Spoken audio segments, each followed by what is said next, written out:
This conference will now be recorded. In yesterday's session, do you have any doubts?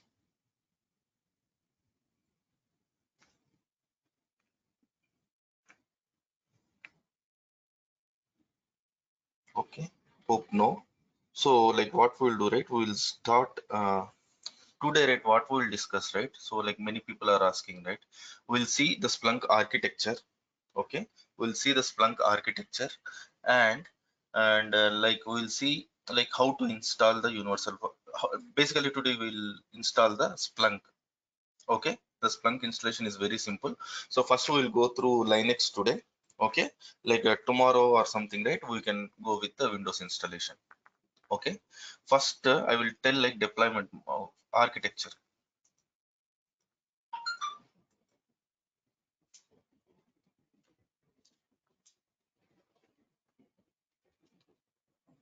Okay, so let's assume one organization is there and it is having some 10K servers. Okay,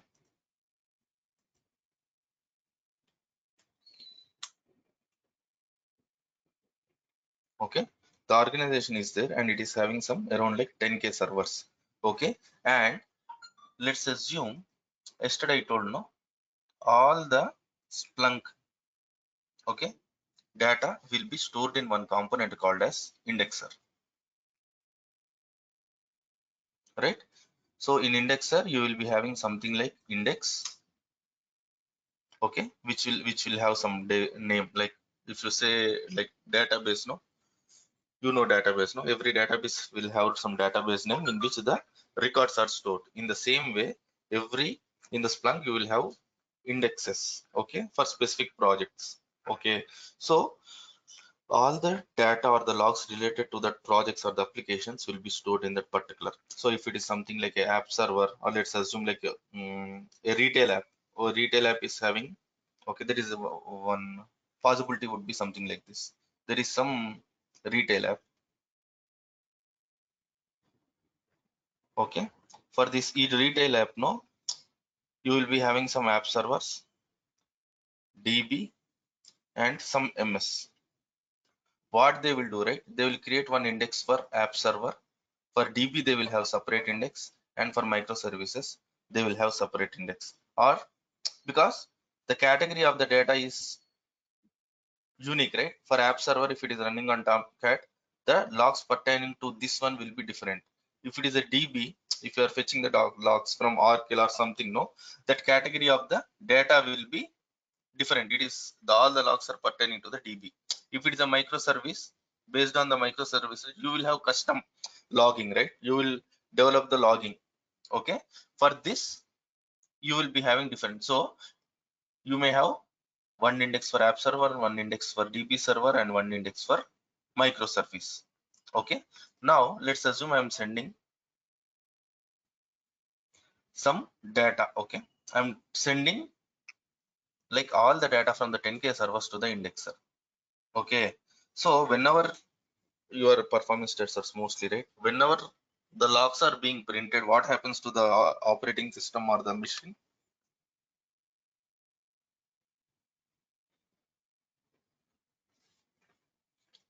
You might have done performance testing. Okay, during that performance testing, if the logs are enabled, what will happen? Performance will be great. Performance will degrade due to high IO. Okay, so when we are sending the logs from multiple sources, 10K machines to one indexer, okay, what will happen here? The 10K logs, link 10K server logs should be collected here, and it is a like huge IO, right? So one system can't withstand. Yes or no? So you will be having something like multiple indexers here. In real time also you will be having multiple indexers. Okay, you won't have one indexer, you will be having multiple indexers. Why? Because so there will be some algorithm or something which will send the logs to like multiple indexers. Okay, now if I have only one server, let's assume what will happen, right? If this goes down by any chance, okay, because I'm getting the logs from 10K servers, if the system crashes, what will happen? You will lose the data. Okay, based on our log auditing in bodies, right? So they don't want to miss any transactions, right? Yesterday I told there will be something like log auditing body governance bodies where they will have some standards like the log should not be lost, the log should be pertaining to some log should be stored for last 15 years or 10 years. So then that doesn't complete. So what they will do, right? They will form it as a cluster. Got it? So instead of one indexer, you will be having multiple indexers, and the data also will be duplicated. So let's assume if I'm sending the data here, there will be some replication factor and replication factor and search factor. Based on that, right, what will have, right, what would they will do now? They will put the multiple copies. Let's assume if I'm sending one log, that will be present in indexer 1, and I can put it in other indexer also. So if one goes down, no, I will have a other copy. Okay, so you can have multiple clusters. Okay, indexer cluster, they will call this setup as an indexer cluster. Yesterday I have told you one thing, like whenever the Splunk receives the data, it receives on 9997 port. Got it? It listens on the 9997 port. Like if you are doing some, if you are connecting to like MySQL, no, 3306 is the port. If you are connecting to SSH, no, it is 22 port. Likewise, when I am sending the data, it should be sent to the 9997 port. Let's assume that 9997 port is used by someone, or it is disabled, no, then the data won't be received. Okay, to the indexer. Okay, now what will be now I am having multiple indexers, right? Okay, and these has to communicate between themselves. These has to communicate between themselves, right? Okay, so here there will be one management port that is called as 8089. Okay, so these clusters, the members of the cluster, indexer cluster, will use 8089 port. Okay, let's assume I have got one copy over here that will be replicated to this one, no? So that for management purpose, no, Splunk uses the port called 8089.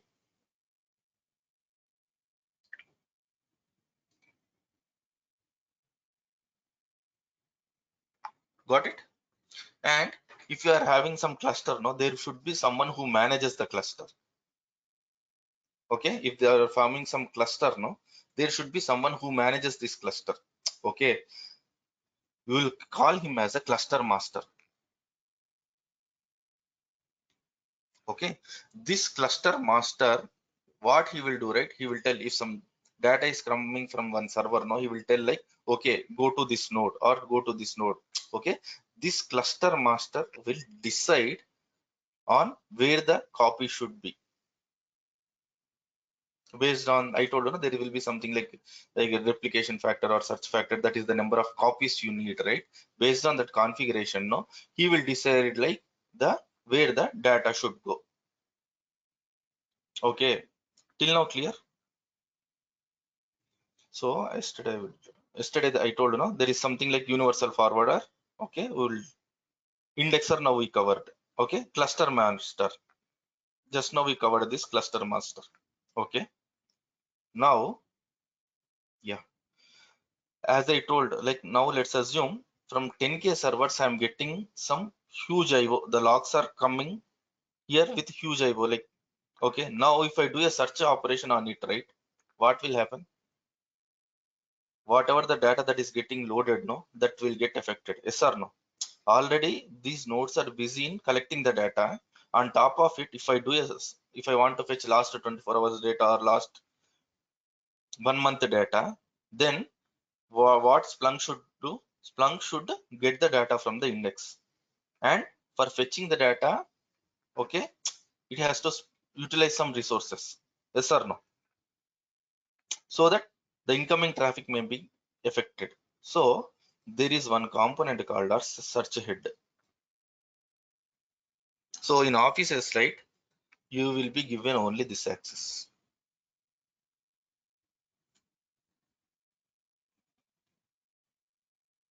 So in Office, you will be given only the search head access. Okay, what search head will do, right? Whenever this is the UI basically. This is the search head UI. Whatever you are present, whatever that will be presented. So whenever you select some last 30 days data or last 24 hours data, no, what will happen, right? Okay, from this search head, the request will go to the indexer. Okay, the request will go to the indexer. From that indexer, the data will be fetched, and here there are some alerts. Okay, reports, dashboards that will be developed in the search head. Clear? Any doubts till now? For your lab purposes, right? That indexer will have search head capability also. If I instance one Splunk instance, it will have search head capability also. But as an architecture, no, I'm telling.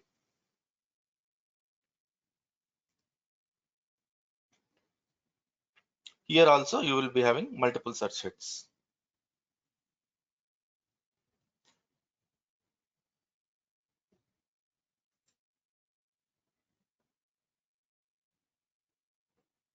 Okay, so normally you will have the load balancer over here.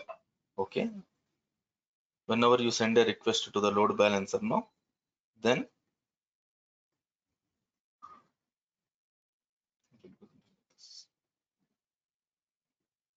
you will be having the search head here. Okay. And you will be presented the load balancer IP address. So in Office, right, you will be given the load balancer URL. That request will be coming to the search head. Okay, and search head will contact the cluster master for the data.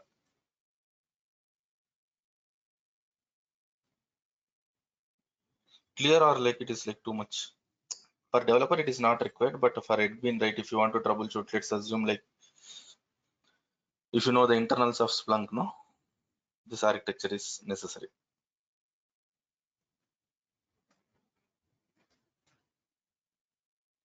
So in Office, when I write a search query in the search box, first it goes to the load balancer, correct? Correct. That's what I mentioned. This is the load balancer. So, like if you are only working on this performance testing and development, you know, so this would be, you will be hitting the load balancer URL. That load balancer will be connected to multiple search hits based on your organization size and the data that they collect. And in turn, it will call the cluster master. What is the Okay. exact job of a search head? Search head job is simple, right?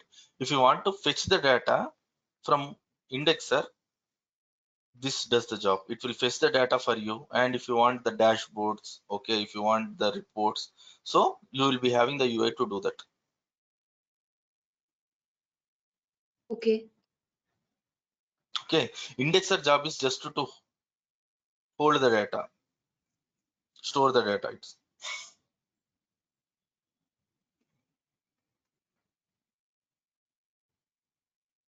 clear. So like there will be something like there are management nodes. Okay, something like license server.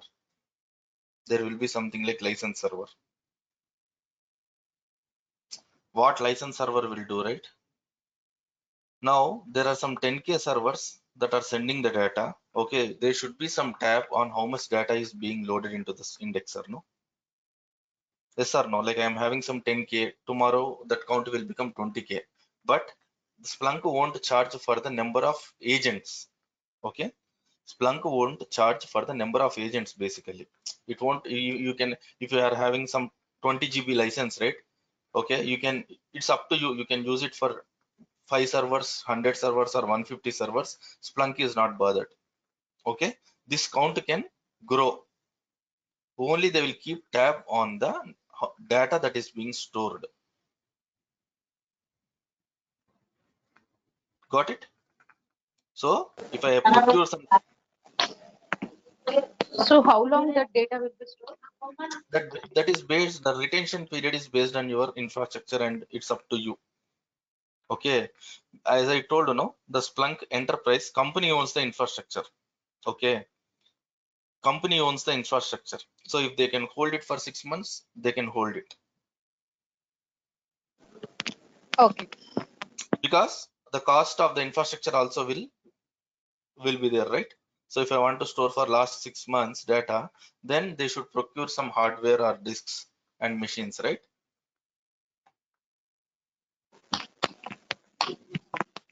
So normally they will keep it for non-production environments, no?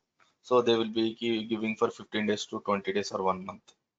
For production, it will be more. Okay, so why is Splunk is more popular than other softwares, right? Log monitoring tools. Let's assume, okay, if I'm sending some 100 GB data, okay, if I'm sending some 100 GB data from all multiple sources, okay, when it stores in indexer, no, using the algorithms that Splunk has, no, it will compress up to some 20 to 30 GB.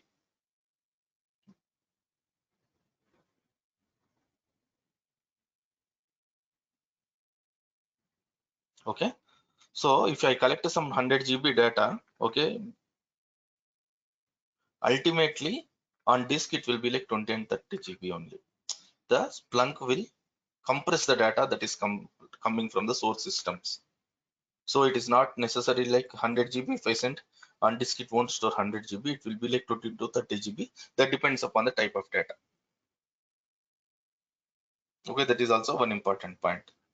Okay, if you purchase for some 100 GB like license or something, no, then that license master will be used for checking the tab. If you are breaching, no, that 100 GB, then a mail will be sent or the Splunk support team will contact you. It will send an alert.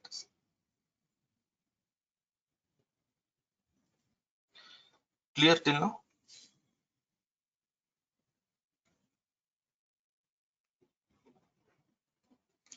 If you are like it is too much, not let me know. Okay, it is not necessarily, but if you understand the architecture, no, maybe if you want to switch your career to admin, right, it will be very useful. You see the complexity, right? So this Splunk admin is also a good opportunity with a good package. Okay, so till now it is for indexer, right? Universal forwarder. Then where it comes? I mean, universal forwarder. It will send the data. It is an agent basically. In every server, you will be installing this universal forwarder. Okay, this Okay. universal forwarder is responsible for sending the data to the indexer.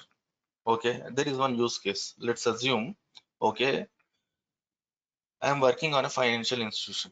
Okay, then I am storing customer data, his phone number or his username or something related to the customer or credit card information like last 4 digits or something that I am sending to the logs.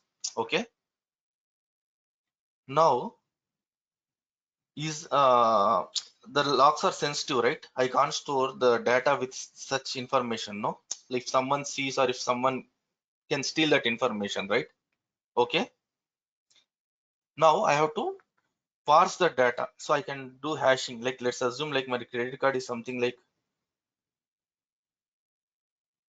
123 or my account number is something like 12345.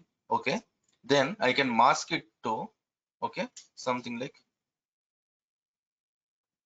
okay, on runtime I can do something like this. I can mask the data. Got it. This, because logs contain definitely some customer specific information we will be printing, but some customers, right, they don't want the logs to have such information while storing. Okay, then you can mask that. But if I do that parsing on my universal forwarder, then that will be overhead on the system, right?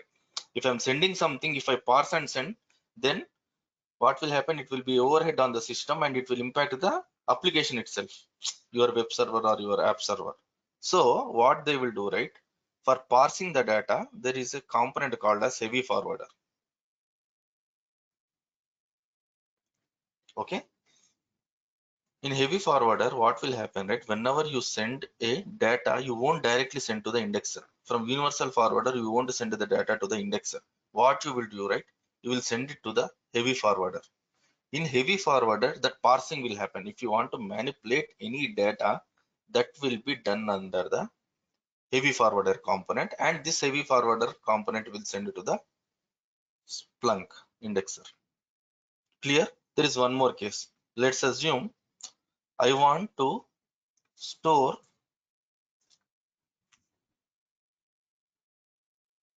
past transactions.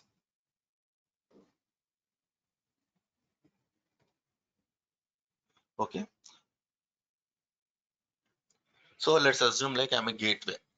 Okay, I'm like something like a Visa or MasterCard or RuPay card. Okay. For me, there will be a number of people who will be using my service. Okay. And there will be something like payment like OTP failures. Okay. And there will be some past transactions where the transaction is successful. As an audit team, no, what I have to do, right? I have to store the last 10 years, only past transactions. I'm not bothered about the failure transactions. Let's assume that is the use case. Now, when the data is sent from Splunk, sorry, universal forwarder, okay, on your application server, what will happen? You will be getting from here, no, from source machine, you will be getting the logs of both past transaction and failed transactions, correct? So whenever I send it to the heavy forwarder component, right, here I will do the parsing and I will discard the failed transactions, okay, and I will filter only the past transactions, and that past transaction data will be sent to the indexer. Okay, whenever I do such activities, what will happen, right? The Splunk license will be applied for only the past transactions. Okay, whatever that got filtered out right here, Splunk license won't be applicable. Let's assume like per day I'm sending some 100 GB data, out of which 30 GB is failed transaction data. Okay, and 70 GB is past transaction data. So ultimately the indexer will like 70 GB will be utilized, no? So Splunk will be charging for me on the 70 GB, not the 100 GB.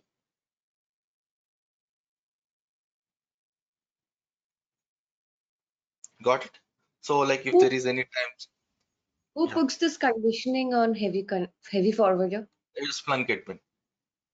So we have like if one organization wants some side of some sort of conditioning, we have to get in touch with the Splunk team. Yes, yes. So there are some instances I will tell you where the time zone will be different. Okay, there will be hundreds of servers, out of which like all the time zones won't be same. Correct? So some will be in like if you are take Amazon, no, it is presence is global. Okay, some time zones will be in US, some time zones will be in like in IST, some will be in UK. Okay, if it is other country, it will be follow its own time zone. But if I want to get the data, if I want to filter from here as a whole number of transactions that are happening globally in last 15 minutes, no, I can't have a setup with multiple timestamps, right? So that manipulation can be done in the heavy forward.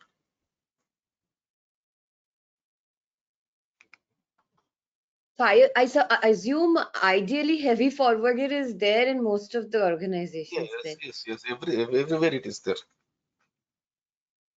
In production, it will be there. Yeah, heavy forwarder will be there. Like that's why I told you, no, there is a Splunk admin who will manage this setup. So, but so few telecom products I don't prefer. For telecom, no, there is no customer specific information. Just they will test with the dummy, but in prod you will have. Got it? Can you repeat that again regarding the time zones for heavy forwarders, how it will be helpful? Can you just So repeat that? let's assume there is one case. Okay. One second. So I am working for Amazon. Okay, as a business guy, I want to know the turnover or the number of orders that has been placed in last 15 minutes or last 24 hours. So in that last 24 hours, I will be mentioning from 8 to 9 IST. Okay, in that time zone, I want to know how many like orders has been placed. Okay, now if you go to IST, right? If you go to the servers in India, it will be in IST, right? If Yes, you go to US, it will follow its own time zone. Okay. yes. If I am in UK, it will follow its own time zone. If it is other country, it will follow its own time zone. But as a search head, I will be having UI. Okay, like this. Okay, as a search head, I will be having UI.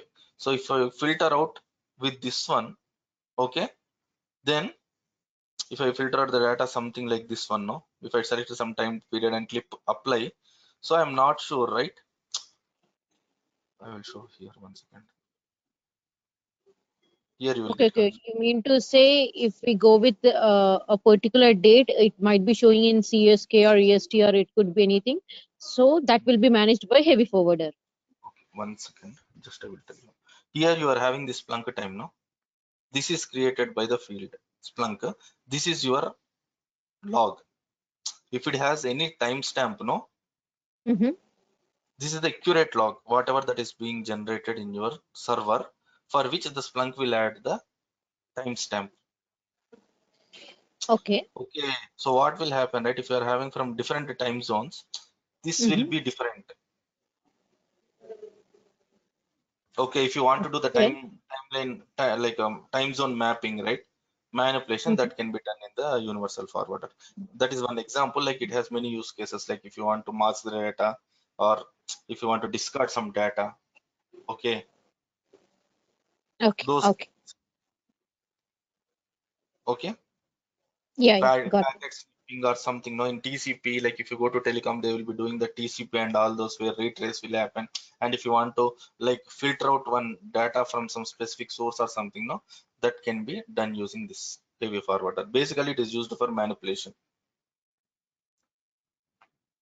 Okay, there will be something like a deployment server. Okay, there will be one component called as deployment server.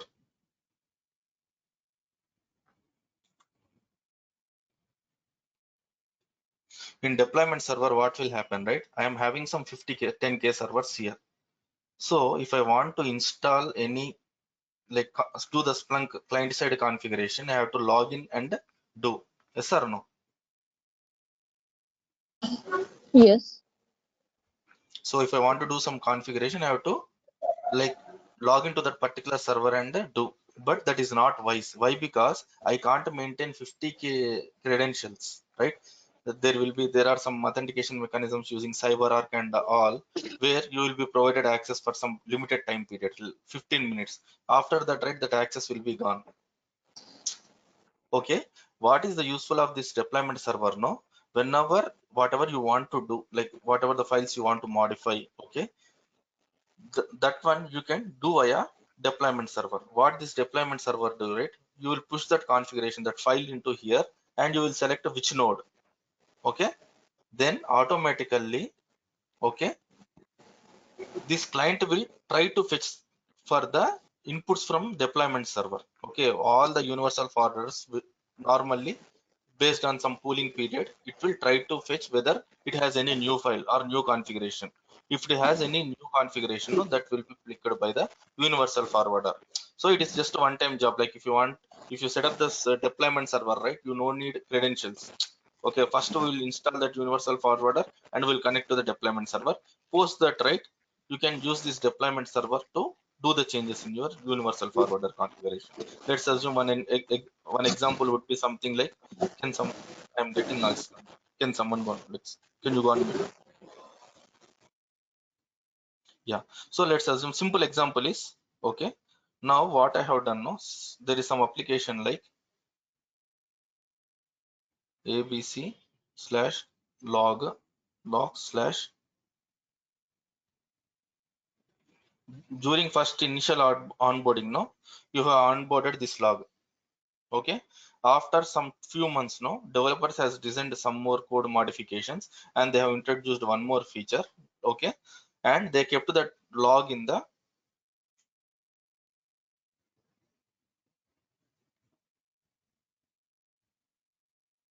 so if I want to add this def log in some 50 servers, okay, then I have to log in that 50 servers and I have to do the universal forwarder configuration.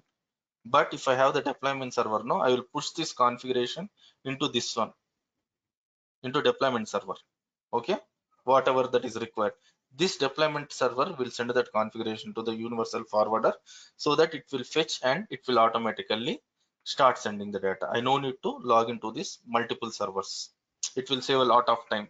For non-production node, that is fine, but you will get easily access. But for production servers, no, like it is tough to get the access, and explicitly for this one, no, you have to raise so many requests.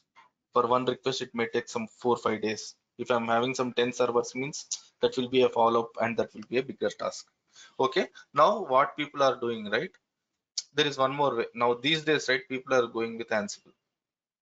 Some companies, if I have Ansible set up, right, then they can directly connect to the server, do the configuration, and come back.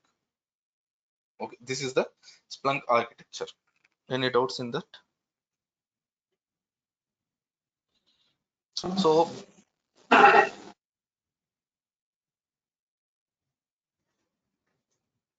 the license master, deployment server, heavy forwarder. Okay, I will just open this. It is good to know, because whenever sometimes like logs won't get generated, okay, for some servers, so you can ask them like the internals, if you know, right, like whether the universal forwarder is present or not, is it running or not. Okay, that will help you a lot. Okay, in sometimes, right, for some nodes the logs won't get generated. We don't know why. When you are performance testing, right, doing performance testing, if the log is coming to 10 servers, but in Splunk you will be seeing only 8 or 9. So to troubleshoot, right, you can, if you know this architecture, no, then you can tell them like whether you can troubleshoot, and you can speak with the developers easily. Got it? So universal forwarder is an agent, right? Then how about Yes. heavy forwarder? Heavy forward is also agent only. It will parse the data. It is one component. It is not an agent. Basically, it won't be installed on your server. Okay, your universal forwarder will send it to the heavy forwarder. It is a Splunk package. The difference is here on client side, you will be installing the universal forwarder, which will be of like 60 MB or 40 MB. Whereas this heavy forwarded is the Splunk, actual Splunk. It will be around like 400 MB. Okay, this universal forwarder will send the data to heavy forwarder.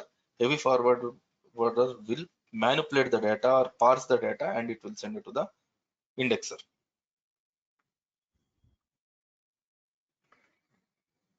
Okay, thanks. Okay, so if sometimes, right, you might have seen, if people are using Splunk, no, they might have seen errors over here in their here or something. Whenever they give search operation, no, they will be getting one error saying like some node went out of service. Well, if you are parsing a big data, have you seen that? If you are filtering like large amounts of huge volumes of data, sometimes, right, that some of the nodes may like go down. That is the indexer. Okay. Okay, so now this is my Splunk. So now we will see the installation. Okay, just want to tell, okay, whenever you configure the indexer, no, standalone, okay, you will be getting that search head also. Okay, for indexer you will have search head, but in real time you will disable that search head and will install a separate component called search head and connect to the indexer. Okay.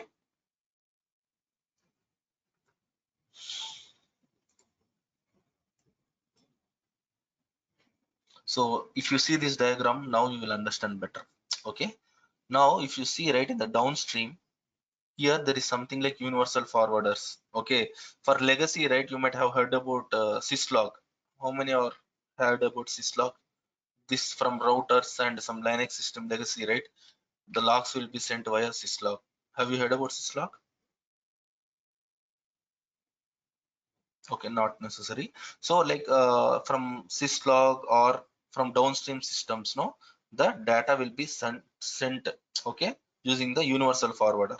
Okay, from the client, there are some instances where I will tell you, like heavy forwarder also, what it will do, right, from to heavy forwarder we can send the scripted output also.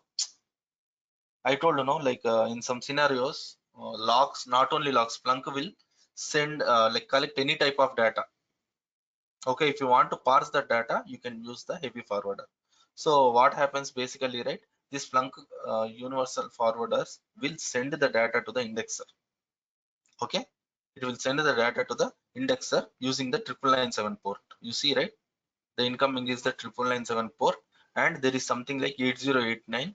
That port is universal. That is the management port.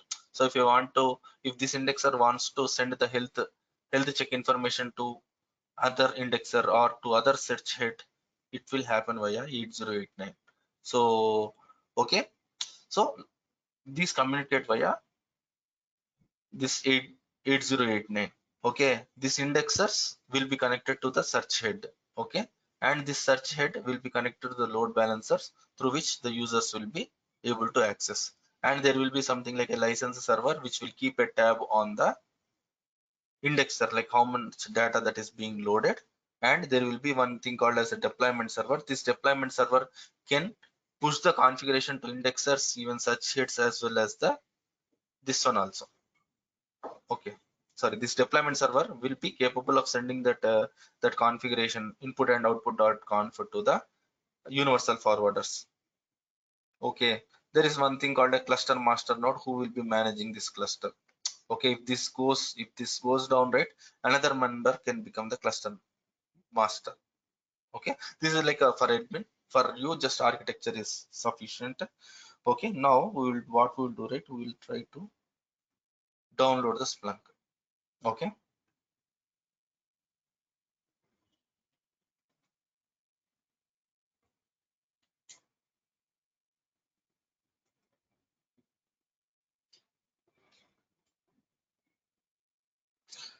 so for, like, first I have to log in.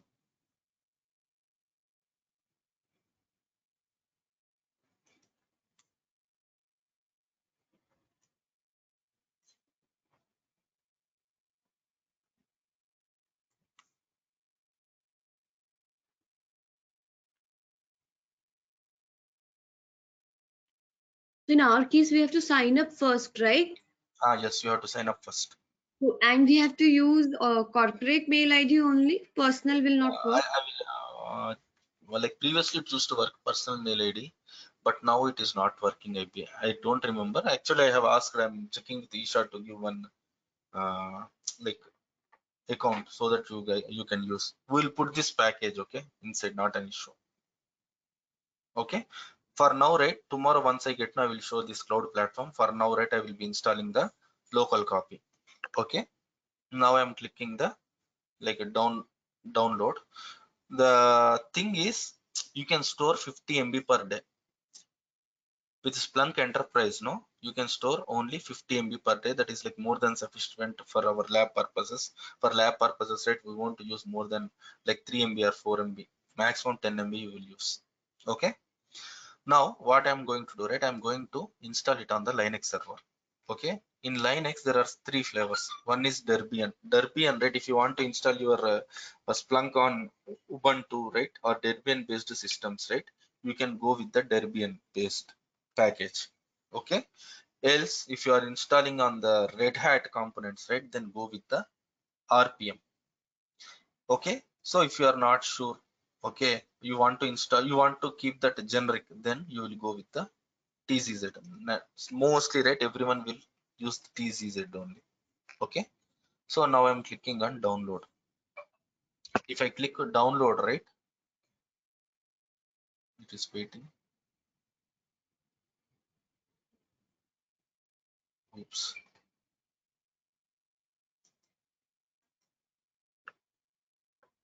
Hello, are you able to hear me? Yes, Oh, yes, I can Yes. hear you. okay, I thought like internet connectivity problem. It is Splunk set problem.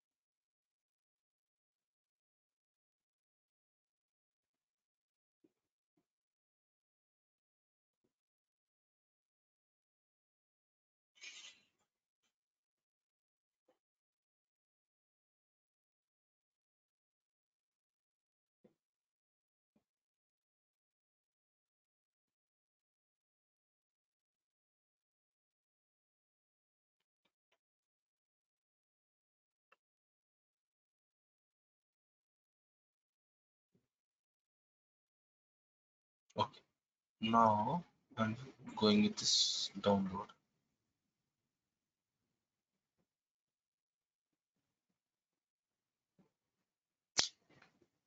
I don't have, it is not downloading. Okay, so I have a local copy which is a folder version currently, right? The version is for now, right? Maybe like tomorrow that site will work. Okay, the current version is 9.0.0.1. Okay, but currently in my local I am having one package with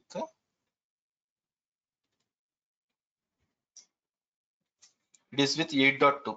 Okay, for today, right, the Splunk installation remains the same. Okay, even if you do it with 6.4, 7.4, 8.4, 9.4, the installation would be same. So for now, right, I will proceed with 8.2.6 tomorrow in the next class. No, so we will do this with the latest version.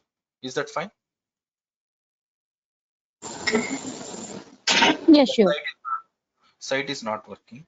So normally, right, once you log into the Linux machine, right, okay, you will be having so many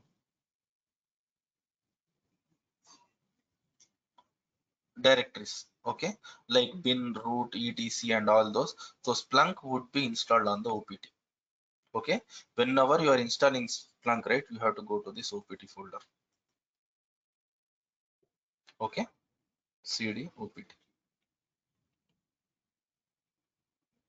Okay, currently I am already having a Splunk which is running. Okay, I'm having a instance of Splunk which is running, right? So what I can do, right, it is simple, just stop the server and delete the directory. The Splunk uninstallation is finished. Okay, cd. Okay,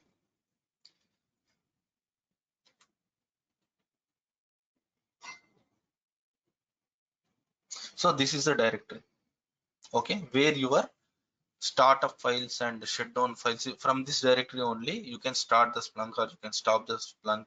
So admin related like operations will be done from this bin directory, opt Splunk bin. Okay, if I give ls, right, there will be some scripts, okay, out of which you will use Splunk. Okay, here you are having no Splunk script, this one you will use /Splunk.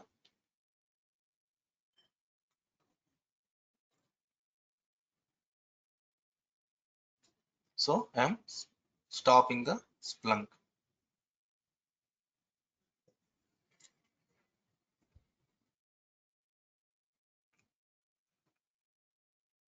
Okay, now I have to come out from this directory.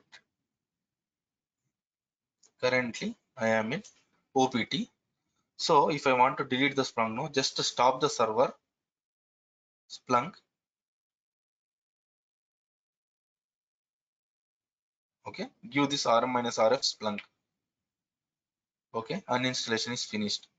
There will be one question, right? Like after 60 days, what I have to do? Use the same approach.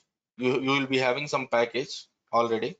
After 60 days, if the trial license expires, no, stop the Splunk and delete the directory, and you can start the fresh installation newly. Clear? So now this is a TCZ package. So I have to extract. Extraction is only the solution for installation. Okay. Tar hyphen. So if you see, right, in my current directory, I'm having only one package name. I don't have any directory. Now, as soon as I extract this package, one Splunk directory will be created.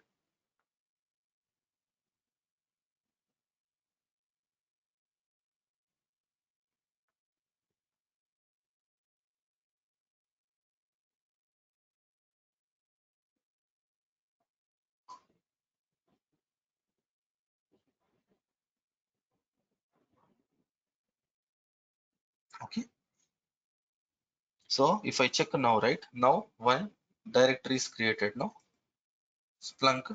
In this, if I go to Splunk, here you will be having so many directories. I will put here. Hope it is clear. Now you see, right, there is something like a bin etc. Okay, in your etc only all the like indexers and your Splunk related configurations will be in this etc directory, whereas the startup files are everything, right, that will be present in your bin. Okay, so I have to go to bin. Here I have to use something like, now I am installing the server. Okay, there are some steps actually. One is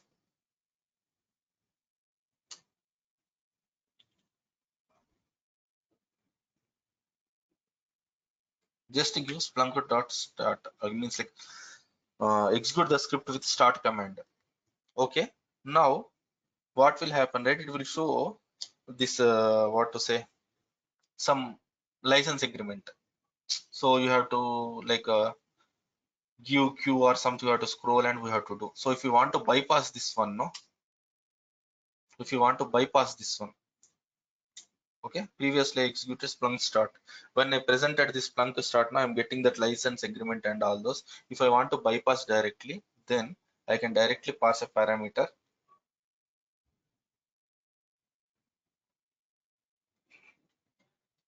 Okay, if I give this accept hyphen license, no, then the Splunk directly will ask for the admin username and credentials for logging into the UI.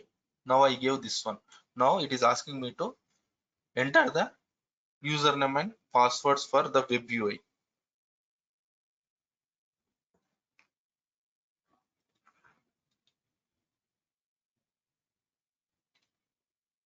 I am retyping the password. Okay.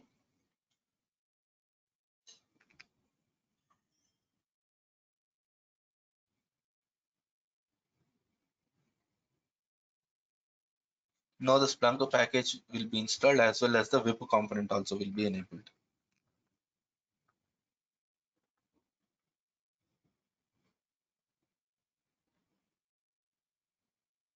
Okay.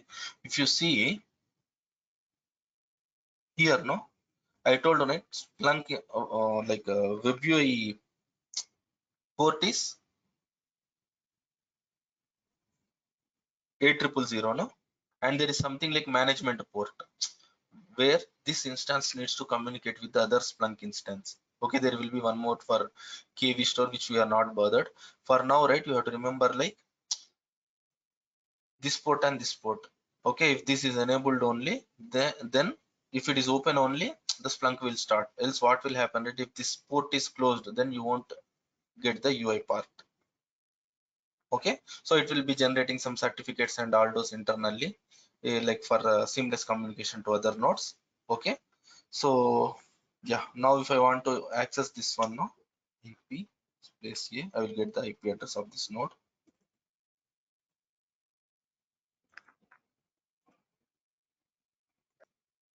Sir, can I leave the class actually? It is done almost. Yeah, okay. Sorry, this is, yeah.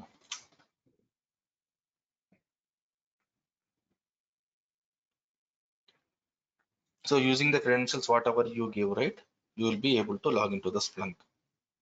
So just 2-3 minutes only.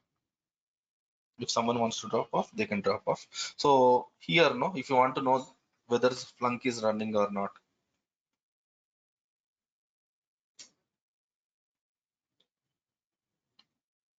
So it will tell you whether the Splunk is running or not. It will show the basically the status. Okay, if you want to stop the Splunk,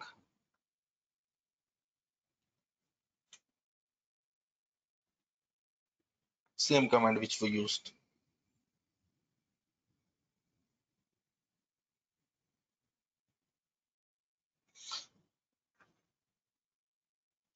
Okay, if you want to know the version, okay, you can give. The beauty of this command line is like you can even execute the Splunk query from here. So that we'll discuss in future. But if from command line also you can execute the Splunk query. Okay, so there will be one option to restart also. So if you want to restart, no, you can use the restart command. Stop, start, restart, status, and version and start are the commands. Okay, sometimes what will happen, right? You might have seen, like, whenever there is an application server, whenever you reboot, what will happen? Whenever you reboot the OS, automatically the application server won't start. You might have seen, like, Tomcat or something. Whenever you just install an operating system, on top of it, right, you install Tomcat. Okay, but you reboot your system. What will happen? Once you reboot your system, when the system comes up, you have to manually log into the server and you have to start the Tomcat. Then only the application server will be accessible. Same with the Splunk. So if I want to bypass that one, okay, like whenever the system reboots automatically, I want the Splunk to be started. Okay, in such case, I have to give Splunk, okay, enable boot start. So what this boot start command will do, right? There will be something like initd, where if you have that application server script in this initd, right? Whenever the operating system starts, automatically the script will be invoked and your application server will be started. In our case, no, it is like a Splunk. So I have this will add that startup script of the Splunk to this initd folder of Splunk. Okay, if I want to disable this configuration, I can give disable.